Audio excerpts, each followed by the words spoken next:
কোটা সংস্কার আন্দোলনকে ইস্যু বানিয়ে রাজধানী জুড়ে ছড়িয়ে পড়ে সহিংসতা। সরকারি বেসরকারি বিভিন্ন স্থাপনায় আগুন দেয় নাশকতাকারীরা। বাদ যায়নি মানুষের স্বস্তির বাহন, metro rail, elevated expressway, flyover, এমনকি রাষ্ট্রীয় টেলিভিশন বিটিভিও। পরিস্থিতি স্বাভাবিক হলেও রয়ে গেছে তাণ্ডবের ক্ষতচিহ্ন।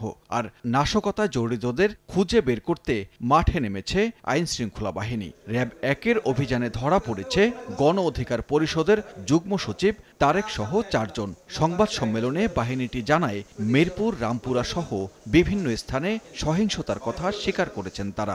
প্রাথমিক জিজ্ঞাসাবাদে গ্রেফতারকৃতরা দেশের বিভিন্ন স্থানে যে নাশকতা চলছিল এরই ধারাবাহিকতায় তারা বিটিভি ভবন এবং মেট্রো রেল স্টেশন এবং যে ট্রাফিক পুলিশ বক্স আছে এগুলোতে আগুন দেওয়ার বিষয়ে তাদের সম্পৃক্ততা আমাদের কাছে স্বীকার করে।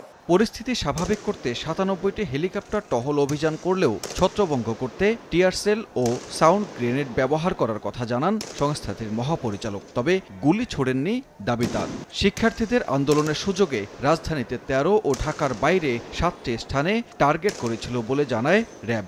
তারা এগুলো করছে, তারা এই দেশের সাধারণ মানুষ নয় এবং এই দেশের ছাত্র নয়, তারা হচ্ছে সেই স্বাধীনতা বিরোধী শক্তি। হেলিকপ্টারে কী ধরনের এমুনেশন, মানে যে গ্যাস সেল, গ্রেনেড গেছে এবং আমরা যে ফায়ার করছি, দ্যাট ইজ অলসো মানে এই ভিডিও ক্লিপ করা আছে। কাজে এখানে আসলে এই ধরনের ডাউট দেওয়ার বা এই যে যারা এই সমস্ত প্রোপাগান্ডা বা এরকম যারা অপপ্রচার করে, এটা অপপ্রচার করে আসলে কোনোই লাভ হবে না। এদিকে বিএনপির সিনিয়র নেতাদের হুকুমে রাজপথে সহিংসতা করেছে বলে মন্তব্য করেছেন ডিবি প্রধান। তারেক জিয়ার কাছ থেকে সরাসরি তথ্যটি আসতো তরিকুল ইসলাম তেনজিন, সে সহদপ্তর এবং তারেক জিয়ার পক্ষ থেকে সবাইকে বলছে যে যদি তোমরা মানে কাজ না করো তা হাতে ছুরি দিয়ে তোমরা চলে যাও এবং তোমাদের মানে যেভাবেই হোক এই সরকারকে হটাতে হবে।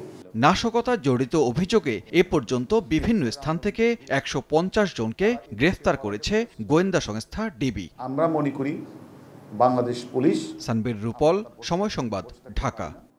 আমরা মনে করি